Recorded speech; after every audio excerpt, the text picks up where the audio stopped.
आ गया है, जैसे देख पा रहे हैं आप लोग, रेड जेल ने भूगोल के किस शाखा के विकास में योगदान दिया? चलिए पहला क्वेश्चन आपके स्क्रीन पे आ गया है। तो हम लोग जानते हैं कि देखिए रेड जेल ने जो है भूगोल के किस इसमें योगदान दिया था, तो हम लोग जानते हैं वो जो है मानव भूगोल में जो है अपना योगदान दिया था, ठीक है?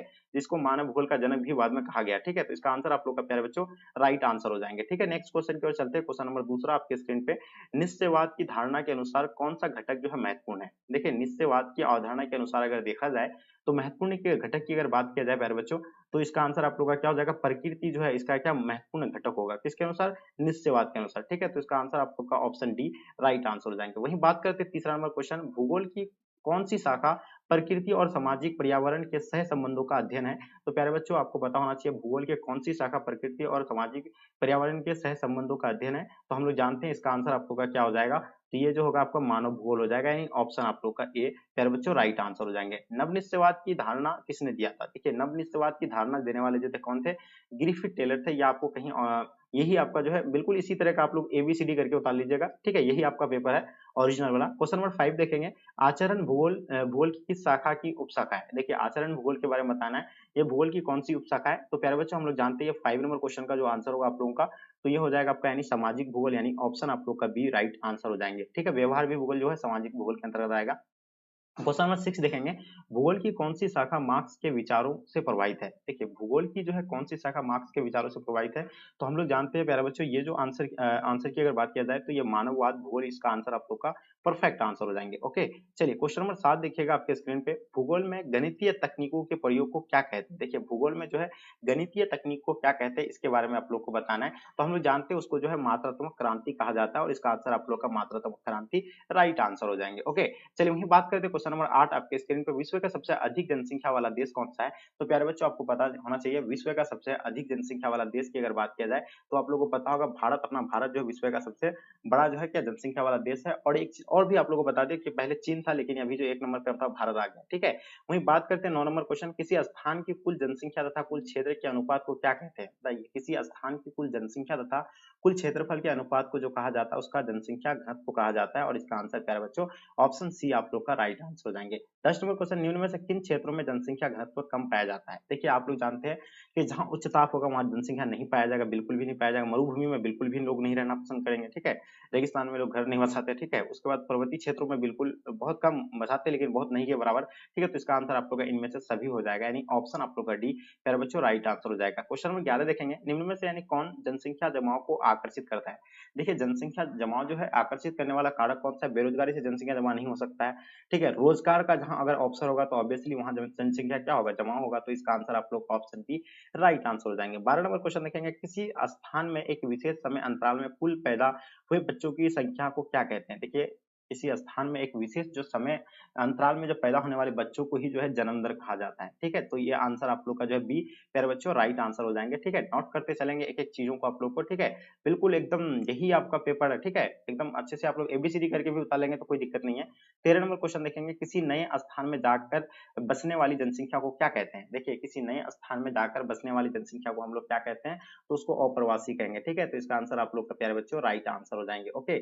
चलिए क्वेश्चन नंबर 14 देखेंगे, निम्न में से कौन से कारक मृत्यु में गिरावट के लिए उत्तरदायी है? देखिए, मृत्यु दर को जो गिरावट करता है, पहली बात महामारी पर नियंत्रण, ठीक है? अगर महामारी पर नियंत्रण कर लेगा तो मृत्यु दर क्या होगा? निम्न हो जाएगा। संक्रमण एवं रोग पर नियंत्रण, अगर रोग पर यानी बीमारी पर नियंत्रण कर लेगा तो ये दोनों जो होगा क्या होगा? यानी कम हो जाएगा। तो इसका आंसर आपको क्या हो जाएगा? सी जो है प्यारे बच्चों राइट आंसर हो जाएँगे, ओके। क्वेश्चन नंबर 15 देखेंगे, जनसंख्या संक्रमण सिद्धांत के किस अवस्था में जन्म तथा मृत्यु दर दोनों ही उच्च होती है? तो बताइए प्रथम या द्वितीय या आपका तृतीय या चतुर्थ? हम लोग जानते हैं प्रथम अवस्था में ये जो है जन्म दर भी उच्च होता है और मृत्यु दर भी जो है क्या होते हैं? उच्च होते हैं। तो इसका आंसर आप लोग का ए राइट आंसर हो जाएँगे। क्वेश्चन नंबर 16 देखेंगे, भारतीय जनगणना किस वर्ष यानी किस वर्ष के अंतराल में होता है? देखिए कितने वर्ष के अंतराल में होता है? हम लोग जानते हैं जनसंख्या जो है 10 वर्ष के अंतराल पे होता है, और इसका आंसर आप लोग का बी प्यारे बच्चों राइट आंसर हो जाएँगे। तो बच्चा वाला सवाल है, सब तो पूछा गया है। 17 नंबर क्वेश्चन, 2011 की जनगणना के अनुसार भारत का कौन-सा राज्य सबसे अधिक जनसंख्या वाला है?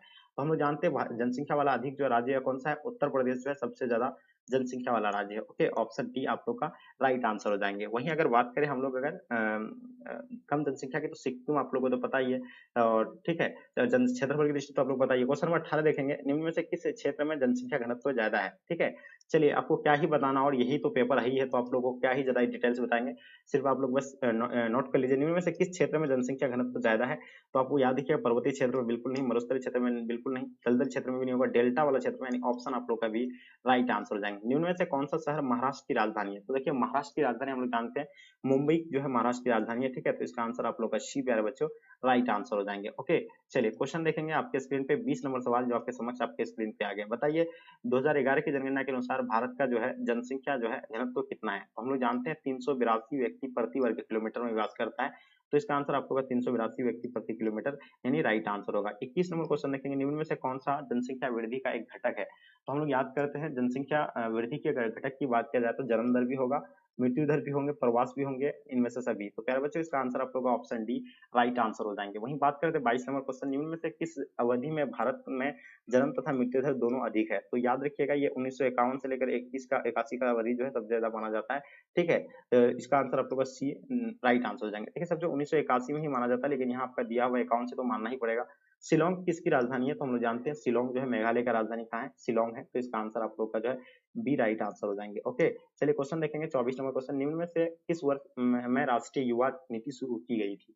देखिए, राष्ट्रीय युवा नीति जो शुरू किया गया था, ये कब किया गया था? 24 नंबर क्वेश्चन का आपको आंसर बताना है। तो हम लोग जानते हैं 24 नंबर का आंसर आप लोग का क्या हो जाएगा, ये कमेंट करके आप लोग जरूर बताइए। क्वेश्चन देखेंगे 25 नंबर क्वेश्चन, निम्न में से कौन जनसंख्या संगठक के घटक है? तो याद रखिएगा, कौन सा घटक है? 25 नंबर क्वेश्चन काफी इंपॉर्टेंट है, तो याद रखिएगा, ये लिंग अनुपात भी होगा, उसका साक्षरता दर, शिक्षा, ये सभी हो जाएगा। तो इनमें से आंसर आप लोग का डी राइट आंसर हो जाएंगे। बेंगलुरु मैसूर औद्योगिक क्षेत्र किस राज्य में स्थित है? तो देखिए, बेंगलुरु मैसूर औद्योगिक क्षेत्र जो होगा आपका यानी कर्नाटक में होगा, तो ऑप्शन आप लोग का बी राइट आंसर हो जाएंगे। 27 नंबर क्वेश्चन, भारत में सबसे बड़ा धार्मिक अल्पसंख्यक समुदाय कौन सा है? तो देखिए, भारत में सबसे बड़ा धार्मिक अल्पसंख्यक समुदाय की अगर बात किया जाए तो यह हो जाएगा मुस्लिम, जो है इसका आंसर आप लोग का डी राइट आंसर हो जाएंगे। ओके, चलिए आगे देखेंगे, अब हम लोग क्वेश्चन नंबर 28 देखेंगे, आपके स्क्रीन पे आ गया है। क्या कहलाता है कि मुख्य श्रमिकों की न्यूनतम वर्ष में कितने दिन रोजगार मिलना चाहिए? देखिए, मुख्य श्रमिकों को जो रोजगार जो मिलता है 183 दिन का, मुख्य मिलता है कितना?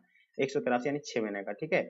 उसके बाद हम लोग देखते हैं क्वेश्चन नंबर आपके स्क्रीन पे 29 नंबर क्वेश्चन आपके समक्ष में आ गया, ठीक है? उसके बाद हम लोग देखते हैं 29 नंबर में, शादी के बाद महिलाओं का एक गांव से दूसरे गांव में होने वाली प्रवास को किस प्रकार का प्रवास कहा जाता है? देखिए, उसको जो है आंतरिक प्रवास भी कहेंगे हम लोग, क्या कहेंगे उसको? आंतरिक प्रवास कहेंगे, ग्रामीण से ग्रामीण प्रवास भी कहेंगे, अस्थायी प्रवास भी कहेंगे। तो इसका आंसर आप लोग का ऑप्शन डी राइट आंसर हो जाएंगे, ठीक है? अब हम लोग बात करते हैं लास्ट और अंतिम क्वेश्चन, जो आपका पेपर का लास्ट क्वेश्चन है। आप लोगों को पता है कि 30 ही प्रश्न जो है पूछे जाते हैं, ठीक है? हुगली नदी के सहारे कौन सा उद्योग विकसित है? कपास बिल्कुल नहीं, क्योंकि कपास तो है ही नहीं, उससे तांबा भी नहीं होगा ये। तो जूट के लिए बिल्कुल ये आंसर आप लोग का जो है बी, प्यारे बच्चों, राइट आंसर हो जाएंगे। तो डियर, ये जो था आपका यानी ओरिजिनल पेपर था, जो आपको हम अभी सॉल्व करवा दिए हैं। तो प्लीज आप लोग अपने अपने फ्रेंड्स के ग्रुप वगैरह जहाँ भी है, हर जगह आप लोग शेयर करें, ताकि आपके दोस्त लोग को भी जो है ये हेल्प होंगे, क्योंकि यही आपका पेपर है ओरिजिनल वाला, ठीक है? अब हम जो है इसका नेक्स्ट वाला क्लास में हम आपको सब्जेक्टिव वाला भी प्रश्न जो है करवा देंगे। इसका सब्जेक्टिव प्रश्न क्या है आपको वो भी करवा देंगे, ठीक है? तो ये था आपका यानी ऑब्जेक्टिव वाला जो हम क्लियर करवा दिए। तो प्लीज आप लोग जो है एक एक चीज करके एबीसीडी करके जो इसको नोट कर लीजिएगा। एक नंबर देकर के एक आंसर है बी, मतलब एक का बी है तो एक का बी उतार लीजिएगा, 2 का डी है तो 2 का डी उतार लीजिएगा, यानी इस तरह उतार करके पेपर में लेके जाइए, एकदम बिल्कुल छाप दीजिए, यही आपका हूबहू पेपर है। बस आपको निश्चिंत रहना है। तो मेरे डियर, बस आपसे मेरी थोड़ी छोटी सी रिक्वेस्ट है कि प्लीज आप लोग अपने अपने फ्रेंड्स के ग्रुप वगैरह जहाँ भी है, हर जगह शेयर कर दें, ताकि आपके दोस्त लोग जो है क्लास में जुड़ पाएंगे। तो डियर, उम्मीद करता हूँ कि ये क्लास आप लोगों को पसंद आया है।